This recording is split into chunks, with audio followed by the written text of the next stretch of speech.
the farm workers, ensures communal rights of the farm workers, which is basically why. Then we go to government allocates land to privately disadvantaged people, is Z. Then challenges associated with land reform, is Y. The result of well-managed landform is Y. So that is our first question. We go to 1.2.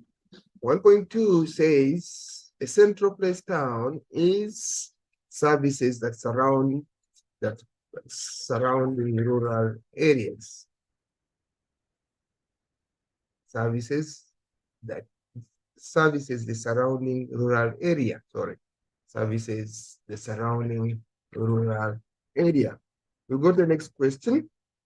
Next question says, A is classified as a low order good compared to B because, obviously, because A has a lower price and is consumed regularly. You know, everyone wants bread. Okay. 1.23 range refers to buy a product. Obviously, refers to the maximum distance a consumer or a buyer is willing to travel for a certain good. So the maximum distance traveled becomes C. Okay, we proceed. The range of a high order good is D, large due to its high cost. Put D here. Okay, then we continue. Refers to the minimum number of customers needed to make a business profitable. Obviously, that is a B, a threshold population. Okay, the threshold population of grocery store. The grocery store, threshold population of a grocery store, you know that we buy things on a daily basis, is high. But why? Because it's more low order goods. So they will take our B. Okay. We proceed. The area from which a settlement draws its customers is its area from which a settlement draws its customer is the sphere of influence, so, which is basically also B. 1.28. Sphere of influence of a city is greater than a village because it has what? Let's see, we're looking at the city. When you look at the city here, you compare or you look at the city is here in terms of the population, but in terms of the radius in kilometers, is somewhere around 75. So when you compare that, you have this radius is smaller or the radius is larger. When you look at the village, it is smaller, but when you look at the city is larger. So we take the large and it is, which means it is D.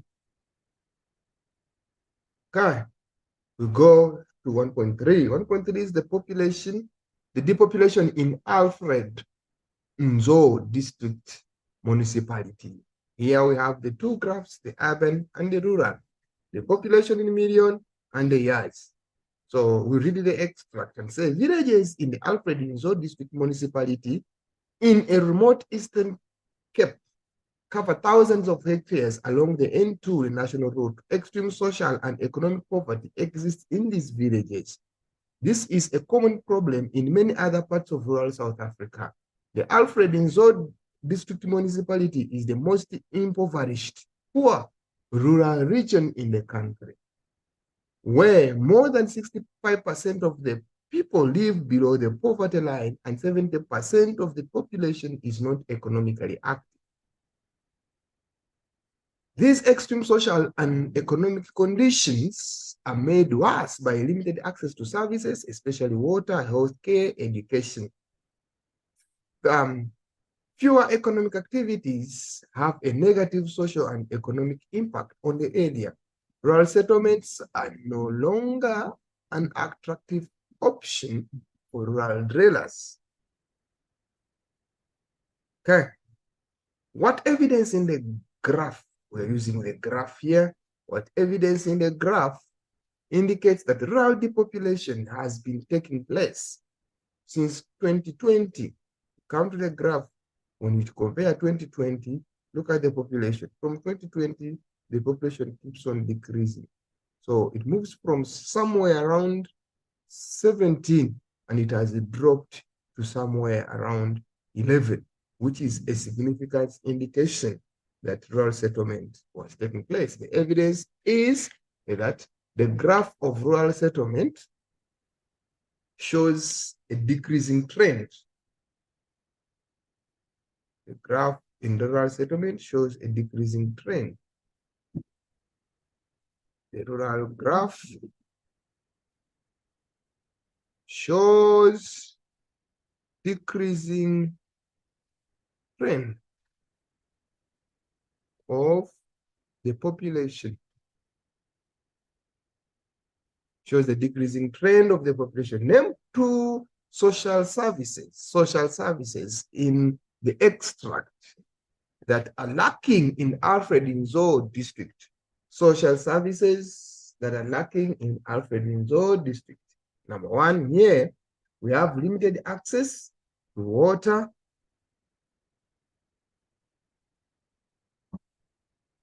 water, then also here we have limited access to education, we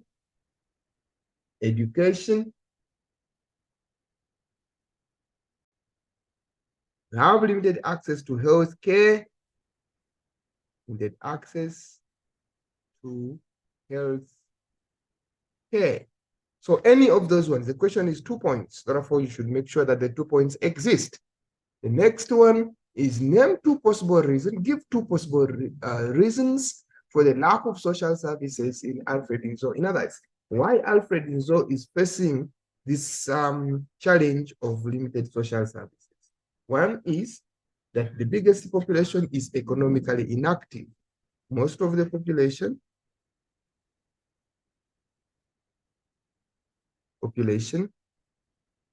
is economically inactive. In other words, the population is not active. Second one is the population, most of the people, 65% of the people live below poverty line. 65% people in Alfred Nzo live below poverty line. Okay. The next question says, suggest sustainable measures that could be implemented by the municipalities of rural areas to reduce the negative economic impact. In other words, what can be done to reduce that negative economic impact in rural areas? So we can say provide services, provide services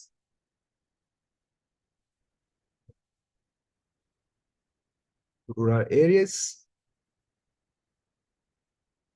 When I talk about services, for example, water, healthcare, etc., we can also say encourage industrial decentralization or practicing industrial decentralization.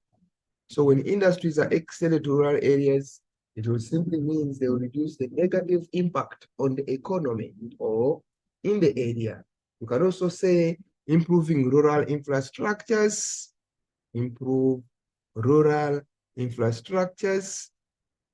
When I talk about rural infrastructures, I'm basically referring to roads, that will encourage easy accessibility to rural areas. We go to 1.4. Refer to the extract A and the sketch B based on the commercial decentralization. CBD decentralization here to stay. A central business district CBD is the original commercial business center of the city. There are now many outlying business districts OBD caused by the commercial decentralization. Apart from the physical expansion of the urban settlements that made CBD more difficult to reach, the causes for growing decentralization of the businesses include high rents, crimes, population, and the lack of parking.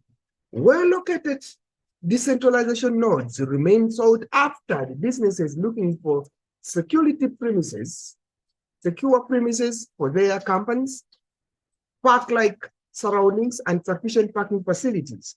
Office parks, neighborhood shopping centers, and regional shopping malls are often close to sought-after residential areas, suburbs, which provide a customer base.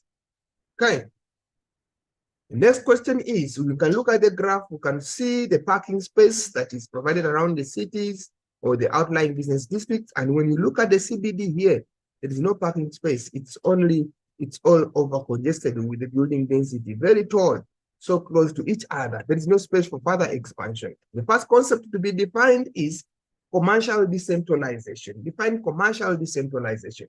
Commercial decentralization as a concept could be defined as when businesses extend away from the CBD to the outskirts of the rural areas. Extension of businesses to the rural areas or to new areas, to occupy the new areas. Now that in this case, we are looking at the OBD. The next question is 31 factor evident in the CBD photograph B that encourages commercial decentralization.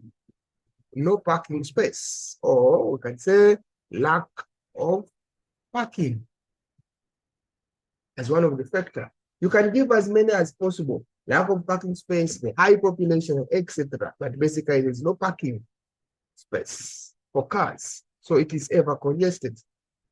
We say, how do high rentals and crime mentioned in the extract lead to the increasing commercial decentralization? We're looking at the high rentals, and we are basically focusing on the high rentals and crimes. If the rent is too high for the commercial people or the business sector, what is the problem? High rent reduces the profit margin.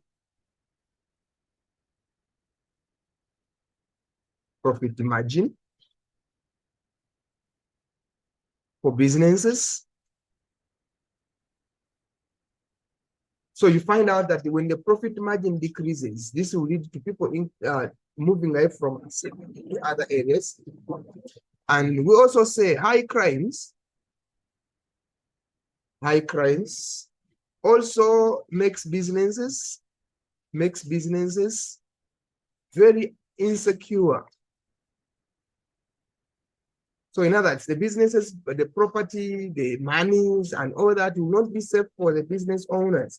So they prefer to go to areas that look suspicious and safe for them to have their businesses running smoothly. Okay, explain why neighborhood shopping centers are attractive options for the location of businesses. Why are they attractive options? They're attracting options because they have got sufficient parking space. Sufficient parking space. Also, we can say it's an option because they are safe, they are secure. Also, they are secure. Secure.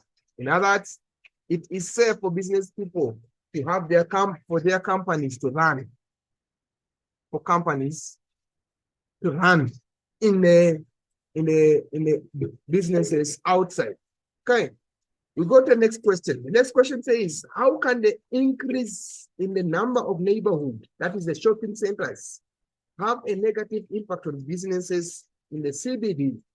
We shall say here that most businesses will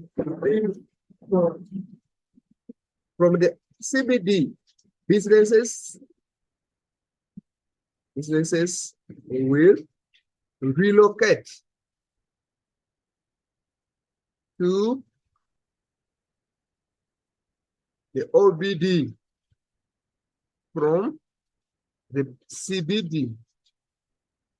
And that means if the businesses, the business margin or the businesses in the CBD reduce, it will reduce the number of activities that are taking place in the CBD, which will be a negative impact on the businesses, okay, or the business people. Besides that, since it is 2 times 2, you can also look at that it will reduce the customer base. Reduce the customer base for the businesses in the CBD. Okay, that will be reduced. We go to 1.5. 1.5 has got a diagram which shows very many vehicles in the same space. So it says 60 commuters are in 24 vehicles. But here, or 24 cars, but here we have 60 commuters in 5 minibuses in the same space. So there is space there. And then 60 in one bus, which simply means for us here is that very many cars, they all commute, they all pollute the environment. And because there are too many, there will be high rate of pollution. But when you look at here, the minibuses, very many people are going to be in a few minibuses. And when you look at the other diagram, one bus has very many commuters. And there is a lot of space. Now that's the amount of pollution won't be the same. We go to the extract we have below. The extract we have below here, it says the impact of the public transport and traffic congestion. The use of public transport is encouraged because it reduces traffic congestion. In South Africa, the most common form of public transport is the use of the mini taxis, the mini taxi. Although public transport, for example, the minibus taxis and the buses plays a valuable role in reducing the number of private vehicles on the road. It is associated with a number of challenges. These challenges associated with economic injustices to commuters. Okay. According to the source, what type of transport would create the most traffic? Obviously, that is going to be the private cars. The private cars or vehicles. Give the reason for your answer. Here we see many vehicles with few commuters. Few commuters. Okay. How can they improve the public transport system, decrease traffic congestion? If there is enough, in other words, how can improve the public transport? If they improve the public transport, how can it reduce the traffic congestion? That simply means that many people here, many people will resort to the use of public transport. That is, if it is improved, okay, it will decrease traffic congestion because now very many people are going to be using the public transport. And if they're using the public transport, it will reduce the number of vehicles. And we shall also see that many vehicles, the number of private cars will reduce. They will reduce for what reason? Because of the fact that the number of vehicles have also reduced. All right. We got the last question on that section. It says, in the paragraph of approximately 8 lines, explain why the use of public transport, such as minibus taxis and buses, could be an economic injustice or concern to public commuters. How is it an economic concern to public users? We say that it's an economic concern because it is basically associated with the delays.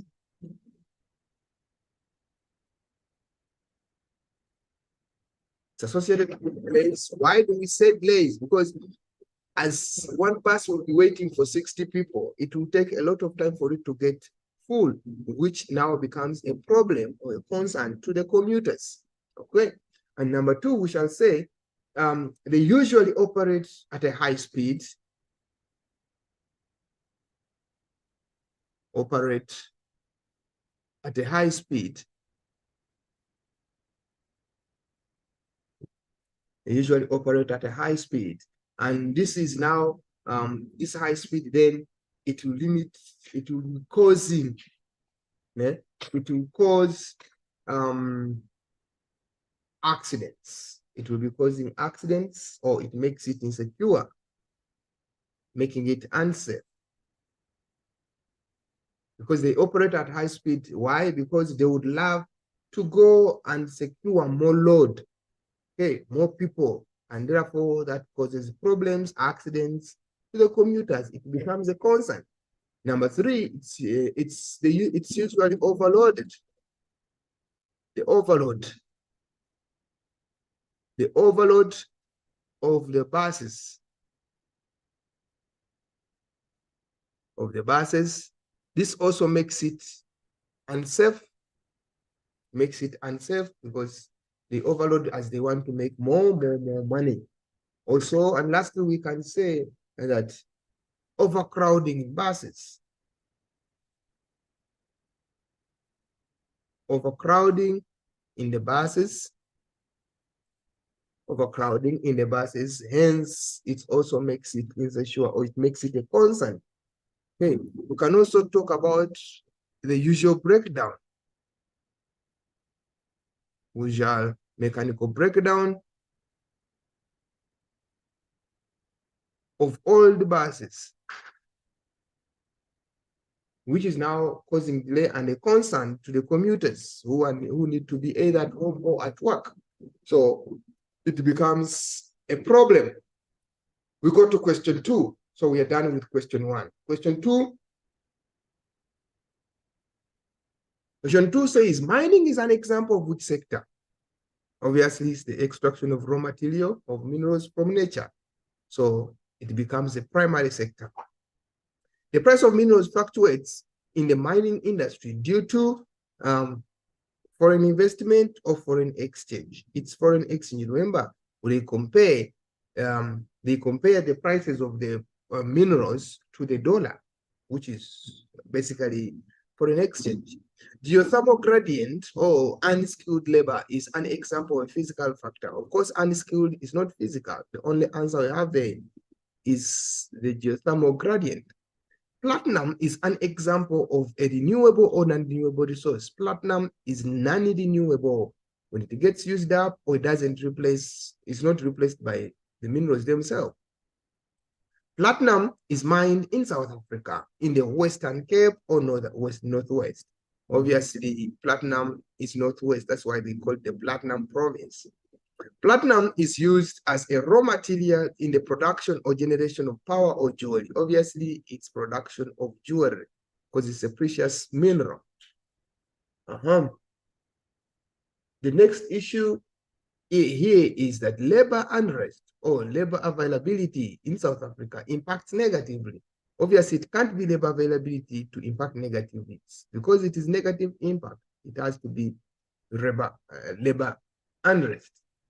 Okay, we go to the next question, 2.2. Various options are given. We need to just write A or B next to the question. The tertiary sector is also referred to as, obviously, the tertiary sector is referred to as the service sector. An example of this activity of the tertiary sector is, which one here is the foreign exchange. Okay. Countries that are dominated by the tertiary sector reflect they reflect high skilled labor force. Yes, you find it that it will have a high skilled labor force. That is the tertiary sector. Then you look at poor skilled labor. No, that is not a constant. Sufficient transport system, variety of mining activity. That is not part of the tertiary sector. So the answer is 1 and 3. So 1 and 3 makes it C. Okay. We continue. The contractual arrangements between countries relating to their trade relations is known as agreement trade or trade agreement, which is A. Goods are exchanged within a country, within a country is within a country is domestic. Within a country is domestic. Okay.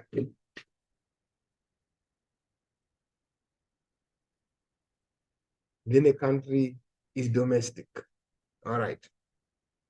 And the type of trade shown on the map.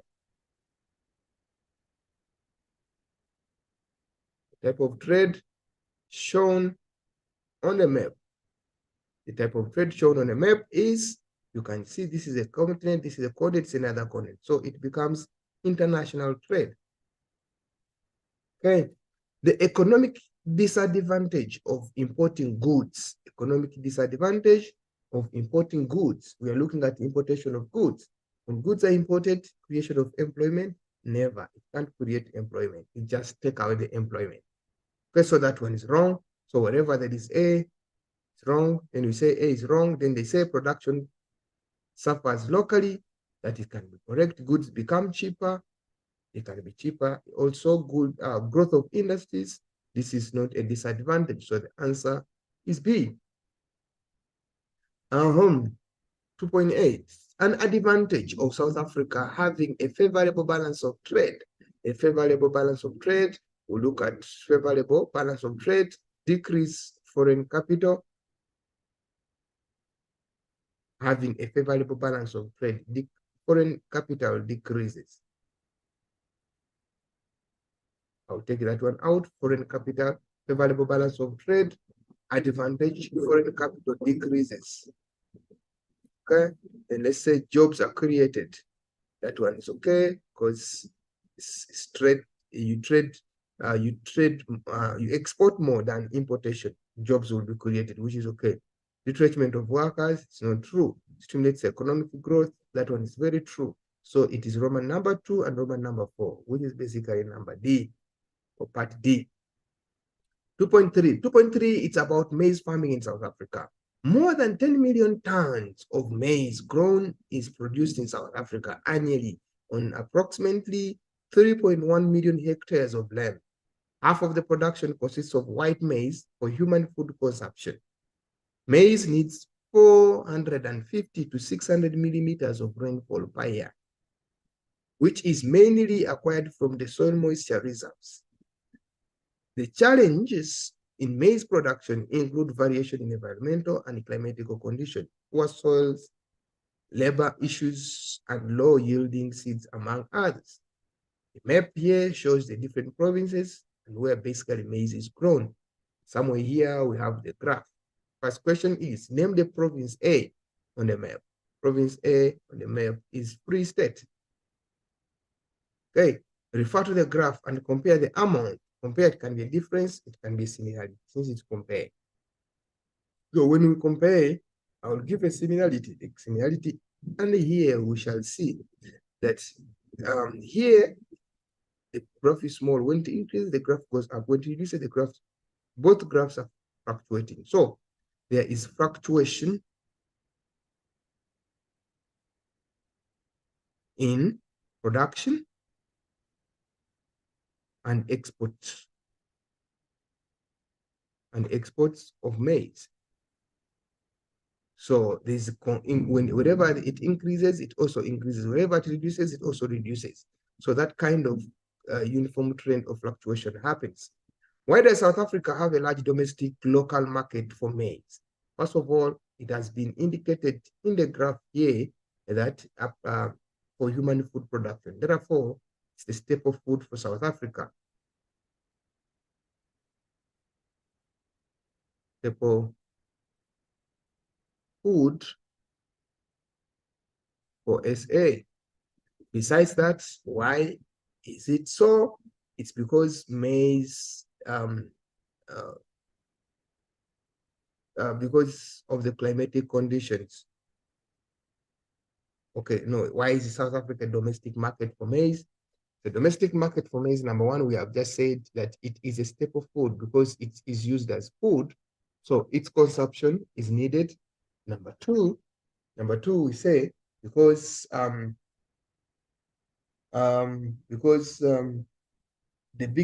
South Africa has got a very big population that will require that would purchase the maize.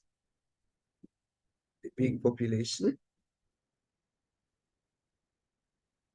that can consume the maize. So the population is very big, so they support the farming. How will the climatic factor reduce maize production? We look at which climatic factor. How will the climatic factors reduce maize production? Which climatic factors we have? We have here variation in environmental and climatic conditions. Those are climatic factors. So we know that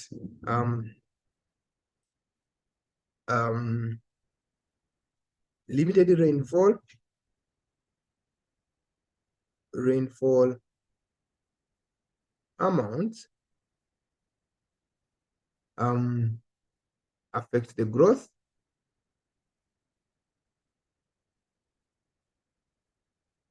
of maize. Okay, that is how will climatic factor reduce maize production. Affect the growth of maize, that's number one. Then we look at number two, under capital, we see that limited, that is rainfall.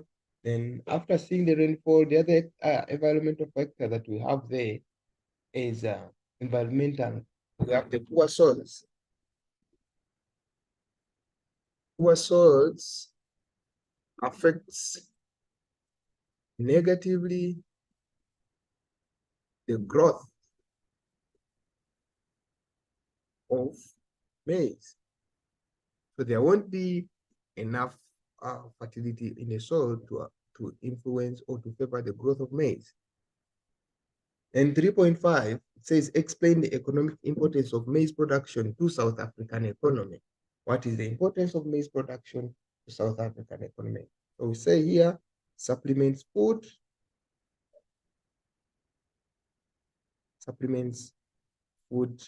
diety. Okay, that's number one. It supplements food diety.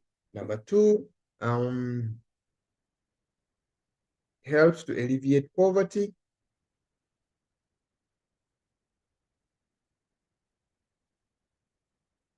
It helps to alleviate poverty.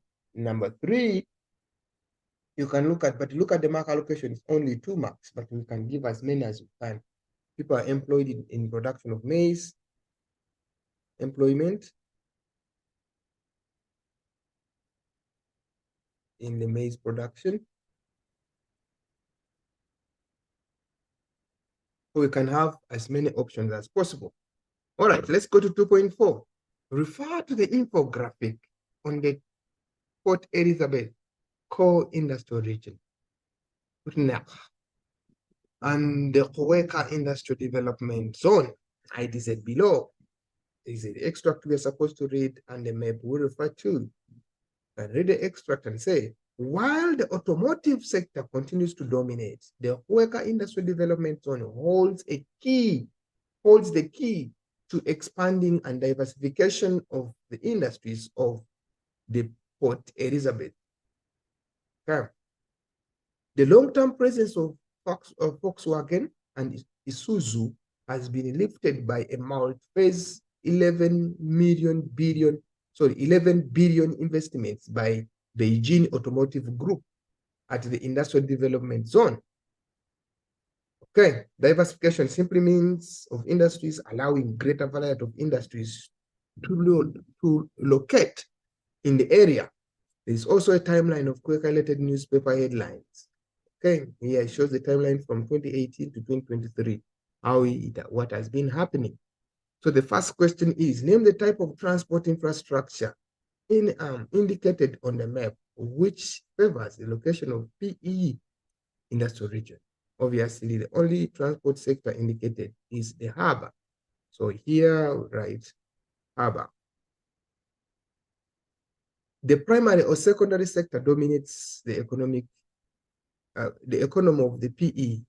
Obviously, since it is manufacturing, okay, Here, it's automotive industries, which is basically falling under manufacturing. Manufacturing is falling under secondary. Okay, name one major company in the extract that has invested in the P.2 region. The company that we have here is BEIC, which is Beijing Automotive Group. Okay, then they say, quote two headlines from the timeline of the worker-related newspaper headlines to show a diversification of industries is taking place. Okay, diversification of industries is taking place. I would quote number one, solar cell factory to open in Ikweka. Solar cell factory open in Ikweka.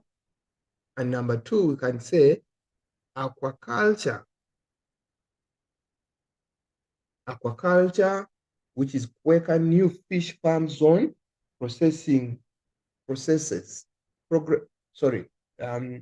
Ikweka's new fish farm zone progresses. In other words, there is a fish production, but now fishing is it an example of okay, it's industrial decentralization, but I don't see it as manufacturing.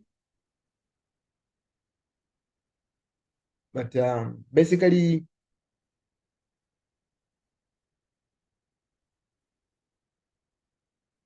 okay, basically it focuses on project worthy and basically those are the aquaculture farm. Aquaculture is the processing of fish, farming of fish, and they process it basically through canning. Okay. How would this diversification benefit the labor force? It benefits the labor force because income will be generated. The labor force will benefit, income will be generated. Okay. Then, before even the generation of the income, the labor force will be employed in the industrial region. Employment of people in the industrial region will also take place. Okay, explain why the Ikweka Industrial Development Zone would be an attractive location for the increased overseas company. Number one, it will be because of its prospects of power. That is enough power. Enough power. We can see where they say there's enough power generation in this area. For example, new 1,000 MW gas power plant for Ikweka. So that means there is power, there's enough electricity, prospects of electricity. Number two, we can also look at the space for the expansion. Large space expansion. You can see the area close to the harbor and easily extend the industries. Then you also look at the protective harbor. The protective harbor, which is basically assisting in the unloading and the offloading of goods to overseas, okay, for exportation. All right. We have a graph here that shows the informal sector. It shows the informal sector percentage. It is France, it's Germany, South Africa, Greece, Portugal, Spain, USA, etc. And then here there's some extra. It says the vast majority of informal sector operators, 73%, earn well below the income tax, personal tax paid to the government. Threshold of 79,000 rands per annum set by the South African Revenue Services. In addition, many informal sector workers, particularly those in retail, pay VAT tax paid to the goods purchased. However, unlike their counterparts in the formal sector, they are not able to claim their amounts back from the tax authorities. Permits allow people to trade legally. However, the legal requirement of the encouraging informal traders to obtain permits has been met with reluctancy, not wanting. The informal sector is what is supporting because it makes up a large part of the workforce. Further, while earnings are often very low in the informal sector. This type of employment is particularly important for keeping households above the poverty line. The first quote, the first question is, according to the graph, we use the graph here, the graph, what percentage of South Africa's population is classified as informal sector? What percentage? The percentage is here because here they say informal sector percentage. So the percentage for South Africa is 20%. So we come here and we take our percentage to be 20%. And they say, give economic reasons that have led to such large informal sector. Number one, high rate of poverty. Because they say, if it wasn't there, very many people are going to be living below the poverty line. So poverty is too high in this country or in South Africa. That's why the informal sectors are also too many. Number two, because the question is 2 times 1, we can also look at another evidence and say that the high rate of unemployment, high rate of unemployment. Also, the country, you can also look at the high demand of goods and services, etc. Explain the economic importance of the informal sector. How important is the informal sector? Informal sector is important because, number one, people earn a living. People get employed. That's number one. People get employed. So when people get jobs, what is next? They improve the standards of living.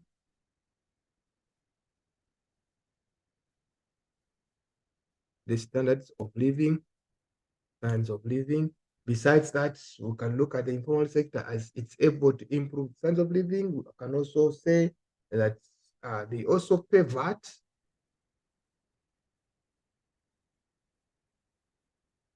And therefore, when they pay VAT, obviously they contribute to the development of the country.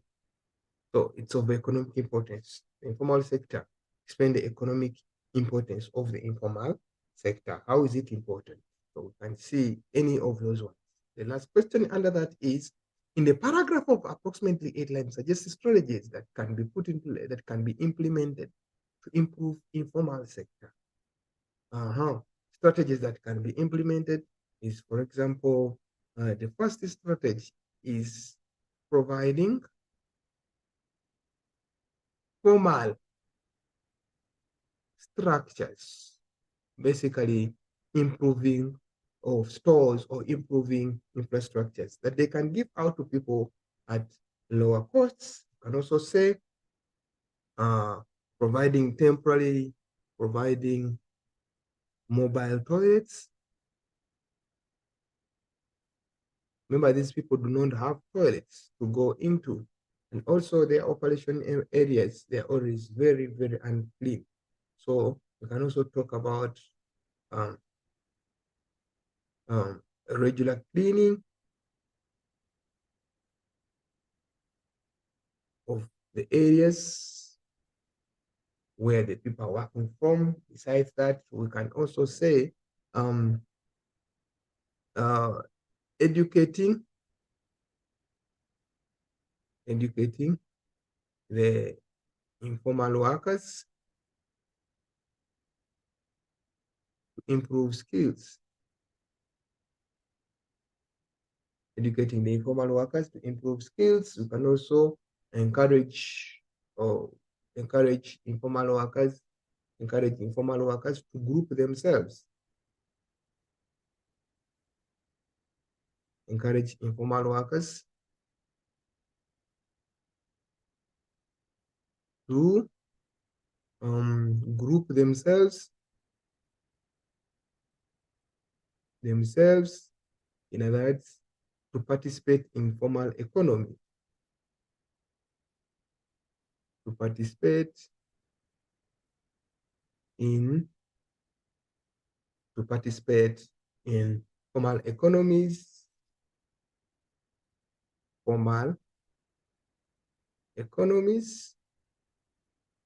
formal economies, and service provision.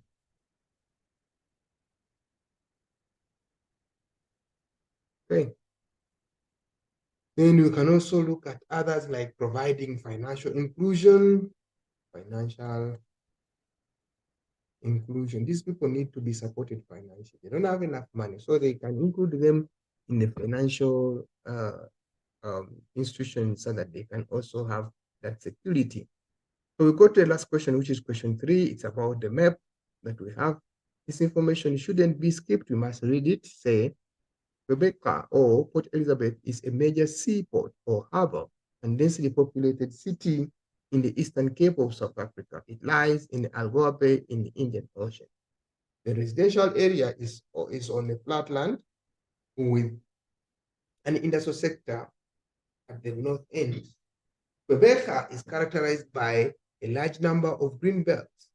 The Queka Industrial Development Zone is located close to Quebec. It has a world-class infrastructure which provides increased accessibility of services and industries to the rest of the world. The first question is, the scale on the orthophoto map is 1 centimeter represents 100 meters. Okay. Since it's orthophoto map, this one's 5,000 are out because orthophoto map is 10,000, but it can't be centimeters to 100 centimeters. The right answer is A. Okay, the right answer is A. The coordinates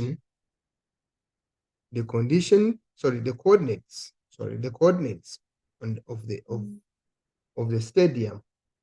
The coordinates of the stadium at F in block B4 on the topographical map is approximately, we look at the map is here, the stadium is here. What is the coordinate? We first of all know that the coordinate will start with the latitude. The latitude is 33, 55. So 55, this one is 56.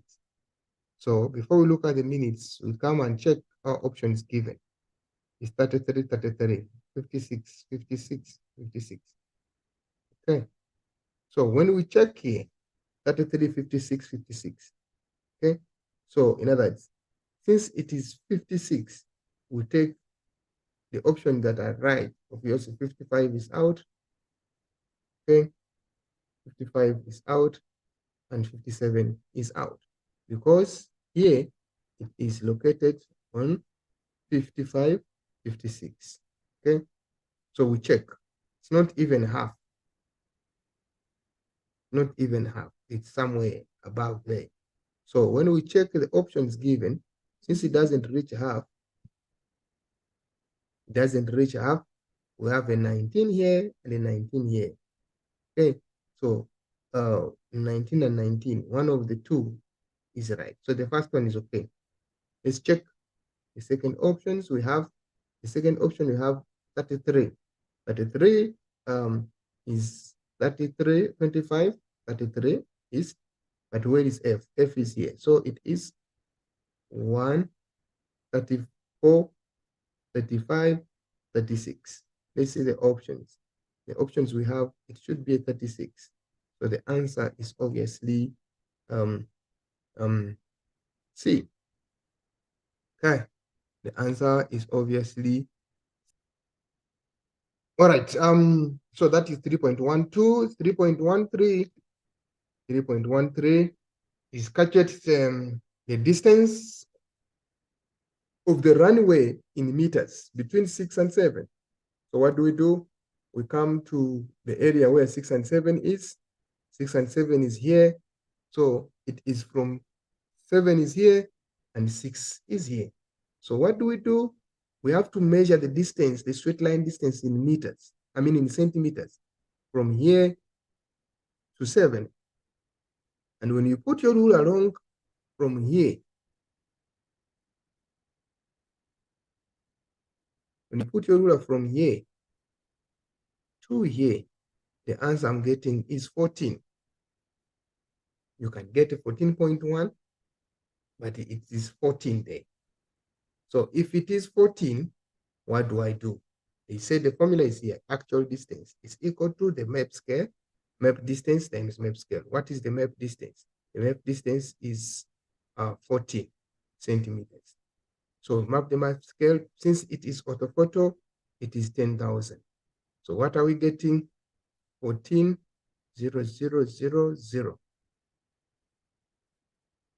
Okay, 140,000 centimeters. So this is the actual distance. So because they want the answer in meters, we divide by 100. So these two zeros, go with these two zeros, the answer becomes these two, which is 1,400 meters. Go to the next one. Why does the runway between 6 and 7 appear larger on the orthophoto map as compared to the topographic map? First of all, we look at the scale. The scale of the map, the orthophoto, is big,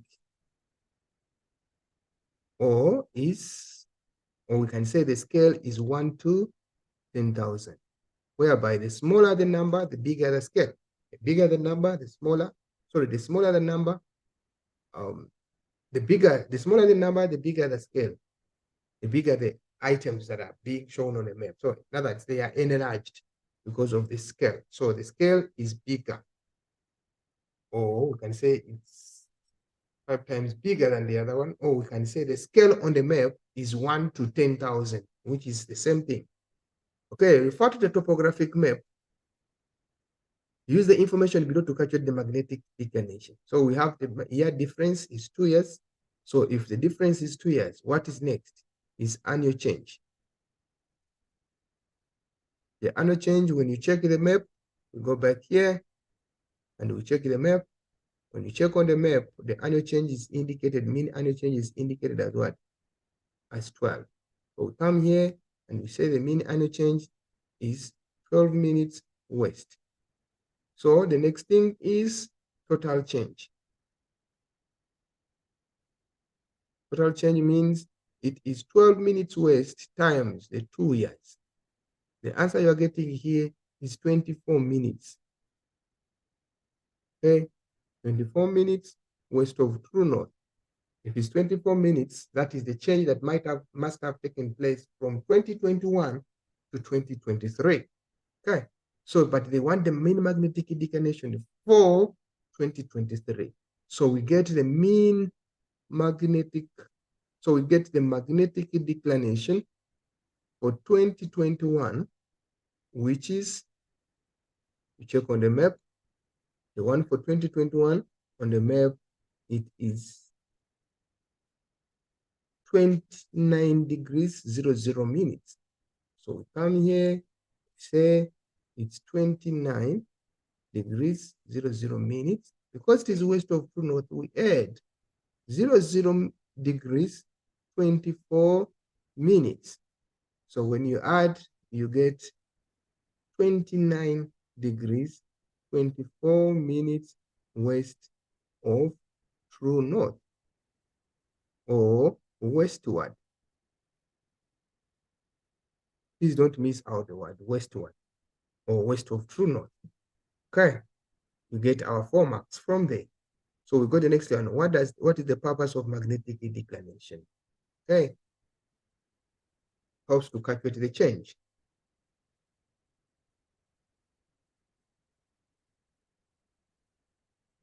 The change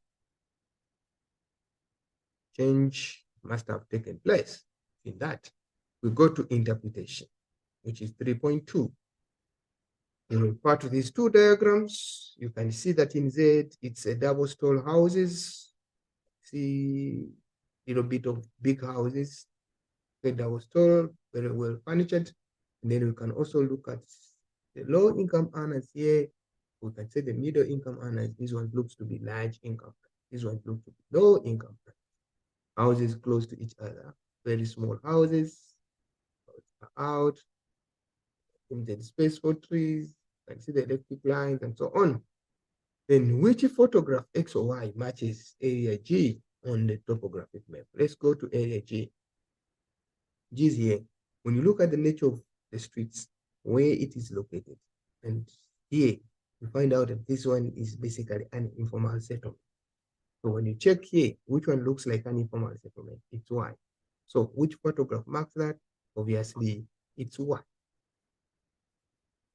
Okay, give evidence on the map to support your answer. We need evidence on the map. When you check on the map, first of all, you can see that it's located close to the railway line. Number two, it's also located on the outskirts of the city.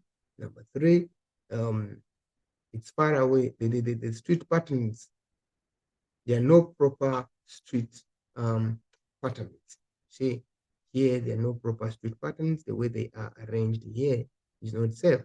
Then you can also look that it is close to the industrial, to the what, to the runway. Okay, so we come here, then we give those evidences. Okay, close, located close to the runway, located close to the runway. Okay, located close to the runway. Okay, then besides that, we can also say, besides that, we can also say that irregular street pattern is seen on the map. Irregular street pattern is seen on the map. Okay, it's on the outskirts or located close to the railway line, close to the railway line. Then it is also located close to industries. All those evidences are seen on the map, but we only need one. Okay. PE has a number of green belts. Give an example of the green belt type you see on the map. We go to the map and we check which green belts do you see. There is here park. There's a park view. There's a golf course. See, so there are a lot of green belts you can see. So here you can give as many as you can. So there's parks. There's golf course. etc. Then we go to another one. How does the green belt reduce the environmental injustices? No, that the green belts, those are the trees. Trees take in carbon dioxide and releases oxygen. And when it releases oxygen, this regulates the environment temperatures.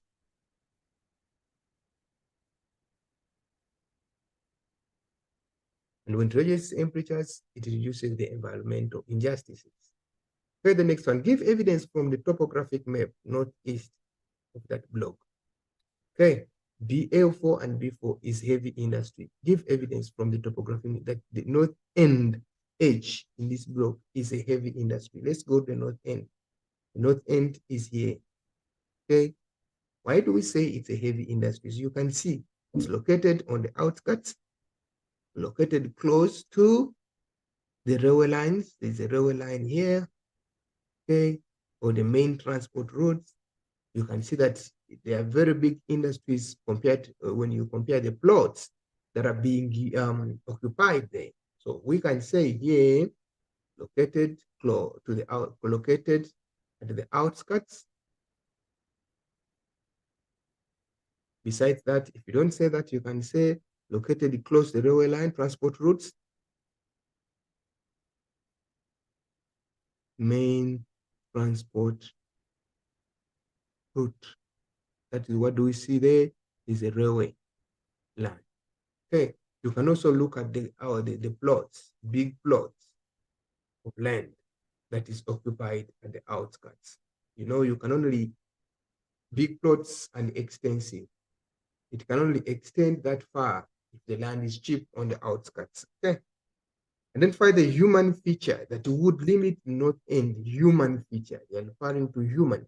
We come here, north end is here. Which human feature can hinder extension of this industry? Obviously, the human feature is a cemetery. So we say north end cemetery.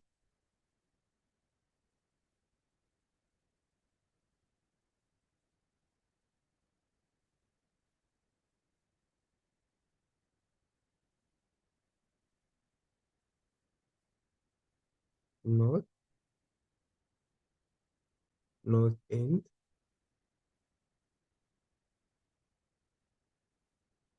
cemetery. Okay. The next question that we have here is, how would employment opportunities created by the industrial area A be economic benefit to the people? It will be of economic benefit to the people because as people are employed, those economic benefits, as they are employed, they earn income, which helps to reduce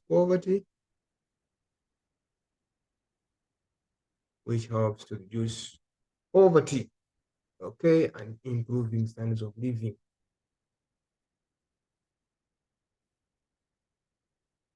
Standards of living. Okay. Next question is, why is the port located in the rural urban fringe? Why is the airport located in the rural urban fringe? Number one, rural urban fringe has got less settlements. It has less settlements of people. We can also look at the extensive land that can easily be, that can favor the expansion of the airport, that can favor the expansion of the airport.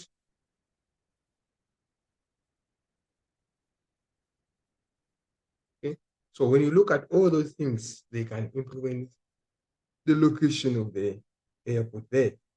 Refer to block D2 on the topographic map. We got the topographic map, we take D2. D2 is here. Okay, the first question is, give evidence that buffering is taking place in D2. You come to D2. When you check D2, the settlements, the streets are here, and then there's a cemetery here, then there's a space before you reach the rivers. So that space clearly indicates that buffering is taking place. Space exists between the river and streets. Okay. What is the purpose of buffering when this block? Okay, to protect the water source, which is the river. We can also look at buffering taking place because they because buffering is taking place because you can avoid drowning in the river and so on and so forth, or accidents in the river. The part of block B1 on the topographic map. If we go to the map and look at B1, B1 is here. Okay. If you look at B1, the first question is, what is data layer? Data layer. The layer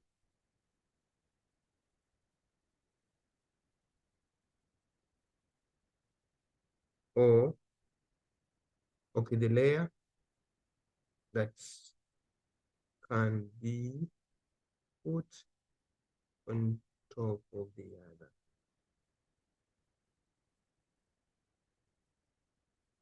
Then identify the type of data layer that is the type of transport data layer. Transport data layer, obviously, it's a road. When you check the map here, you see that within this block, there is a road here, there's another road here. So that is transport. Which one is indicating transport? Nothing.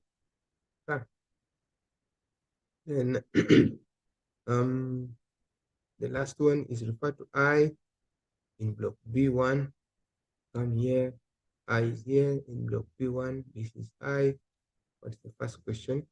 Why would transport data layer in that question cause traffic congestion roads?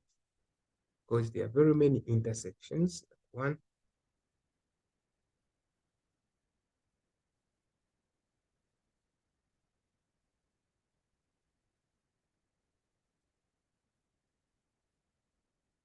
there are very many intersections.